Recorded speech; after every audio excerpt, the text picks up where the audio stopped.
कमरे में लेटे लेटे हिल की आंखें खुलती हैं तो वो तुरंत अपने बेड से उतर के जिंगमू के पास जाता है और वहीं नीचे बैठ के बड़े ही प्यार से उसका हाथ थाम के उसे देखते हुए कहता है, अगर सच कहूँ तो मैं सब कुछ जानता था। मुझे पता था कि तुम इन दिनों मेरे साथ अच्छे से रह रहे थे। ये सिर्फ कुछ पलों के लिए ही था ताकि तुम यहाँ से बाहर निकल सको, क्योंकि हमारे बीच गहरी दुश्मनी है। पर मुझे बिल्कुल भी समझ नहीं आ रहा कि तुमने मेरी जान बचाने की खातिर अपनी जान जोखिम में क्यों डाली। क्या तुम चाहते हो कि मैं तुम्हें प्यार कर बैठूं और फिर तुम मुझे यूज कर सको?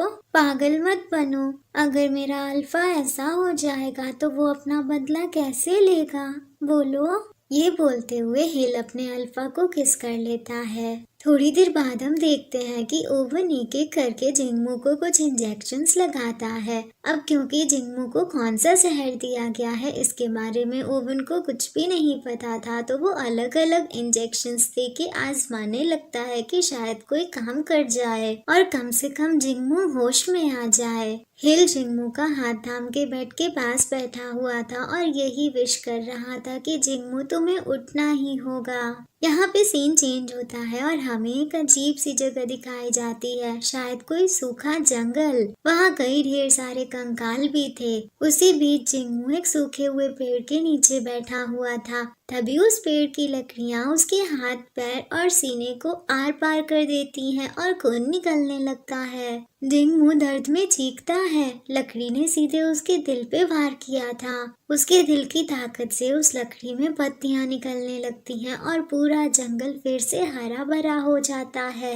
उस हिरन में भी जान आ जाती है जिसका कंकाल पहले पड़ा हुआ था सूखे हुए जंगल में। जिंगमू का दर्द भी धीरे धीरे कम होने लगता है और उसे एक जानी पहचानी आवाज सुनाई देने लगती है जो उससे बोल रही थी, जिंगमू प्लीज जल्दी से उठ जाओ।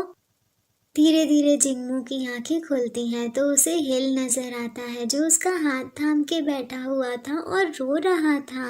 जिंगमू को होश में देख के हिल तुरंत उसे हग करते हुए कहता है, ग्रेट, फाइनली तुम उठ ही गए। जिंगमू को समझ नहीं आ रहा था कि हिल ऐसे रो क्यों रहा है और मुझे क्या हुआ है। जिंगमू को होश में देख के ओवन राहत की सांस लेता है और इवान को बताता है कि अगर इसने ये रात किसी तरह गुजार ली तो हमें एंटीडोट पे रिसर्च करने के लिए और ज्यादा वक्त मिल जाएगा। ओवन की बात सुन के जिंगमू को याद आता है, ओह हाँ, अब मुझे याद आया, उस हमलावर की तलवार से मुझे जहर लग गया था। वो हमलावर आखिर वो कौन था? ये सोचते सोचते जिंगमू की आंखें वापस से बंद हो जाती हैं। ये देख के हिल उसे उठाने की कोशिश करने लगता है। तभी ओवन उसे बताता है, फिक्र मत करिए सेकंड प्रिंस, ये अभी अभी एक क्रिटिकल कंडीशन से बाहर निकला है और इसकी बॉडी अभी भी कमजोर है। ये बस सो रहा है। अब हॉस्पिटल को इसका ख्याल रखने दीजिए। ये बोल के ओवन इवान से कहता है, योर हाइनेस, आप पूरी रात जागते रहे हैं, अब वापस जाइए और आराम करिए। इवान ओवन और मेड्स को उनके हार्डवर्क के लिए शुक्रिया बोलता है। सुबह के वक्त इवान किंग के चैम्बर में था और दोनों में बहस चल रही थी। किंग जिंगमू के बारे में पूछता है कि क्या वो अभी भी जिंदा है। ये चीज इवान को बिल्कुल भी अच्छी नहीं लगती और वो गुस्से में बोलता है कि क्या आपको बस इसी चीज की फिक्र है? कल रात इतना कुछ हो गया पर आप तो हिल को देखने तक नहीं आए। किंग इवान को याद दिलाता है कि भूलो मत तुम किससे बात कर रहे हो। किंग को तो हिल की बिल्कुल भी फिक्र नहीं थी। इवान किंग को बताता है, कैदी को बड़ी मुश्किल से बचाया गया है लेकिन जहर ने उसके दिल और लंग्स को बहुत नुकसान पहुंचाया है और उसका शरीर अभी भी काफी कमजोर है और वो हमलावर वो हिल और उस कैदी के पीछे पड़ा था। अच्छा हुआ गार्ड्स ने उसे गोलियों से भून डाला वरना और परेशानी बढ़ सकती थी। पर अफसोस की बात तो ये है कि हमें उससे पूछताछ करने का मौका ही नहीं मिला। उससे पहले ही उसने खुद को खत्म कर लिया। फादर, क्या आपको कोई अंदाजा है कि इसके पीछे कौन हो सकता है? किंग कैली एम्पायर की ओर इशारा करता है। इवान भी इस पे अपनी हामी भरते हुए कहता है कि ये पॉसिबल तो है। पॉलिटिकल वॉरफेयर में कोई किसी का परमानेंट दोस्त या दुश्मन नहीं होता। किंग आगे बोलता है, ये जो कोई भी है वो ये नहीं चाहता कि हम सेलेस्टियल रेस के ब्लड लाइन की पावर को अवेक करें। जितना दूसरे लोग डरते हैं उस चीज की कीमत उतनी ज्यादा बढ़ती जाती है। किंग तो सिर्फ जीत के बारे में सोच रहा था। इवान चुपचाप खड़ा होकर अपने फादर के इस पागलपन को सुन रहा था। किंग को सिर्फ और सिर्फ पावर, जीत और ब्लड लाइन मैजिक की फिक्र थी।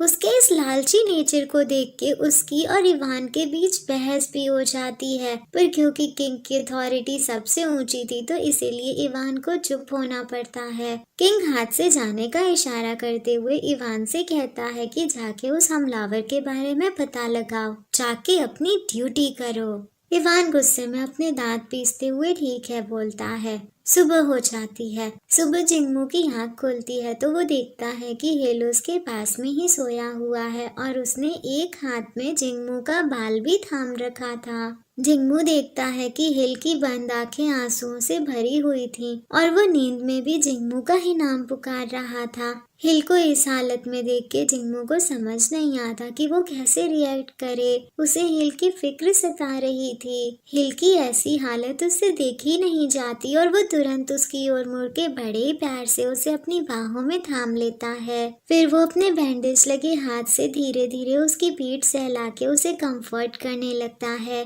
इवान दरवाजे पे खड़े होके उन दोनों की बढ़ती नजदीकियों को देख रहा था। वो गुस्से में खुद से कहता है, अगर ये सिलसिला जारी रहा तो शायद हिल की फीलिंग्स और गहरी होने लगेंगी। हॉस्पिटल से वापस महल की ओर जाते हुए इवान ओवन से बोलता है, ओवन, हिल का उस कैदी के साथ कोई बच्चा नहीं होना चाहिए। अगर अनफॉर्चुनेटली ऐसा हो जाता है तो चुपके से उससे छुटकारा पा लेना। इवान की ये बात सुन के तो ओवन शॉक ही हो जाता है, पर फिर वो क्राउन प्रिंस के ऑर्डर को इनकार भी तो नहीं कर सकता था, इसीलिए वो ना चाहते हुए भी ठीक है बोल देता है। इवान ने ऐसा ऑर्डर इसलिए दिया क्योंकि वो अपने भाई को प्रोटेक्ट करना चाहता था। उसे लग रहा था कि अगर हिल का कोई बेबी हुआ तो किंग उसका इस्तेमाल करने लगेगा ब्लड लाइन को अवेक करने के लिए, जिसकी वजह से हिल डिप्रेशन की वजह से खत्म भी हो सकता है। और इवान ऐसा बिल्कुल भी नहीं चाहता था। वो अपने भाई को अंधेरे में गिरते हुए नहीं देख सकता था। एक तरफ ये सारी चीजें चल रही थी और वहीं दूसरी ओर दूर किसी पैलेस में रात के वक्त एक कमरे में दो लोग बैठे हुए आपस में बातें कर रहे थे।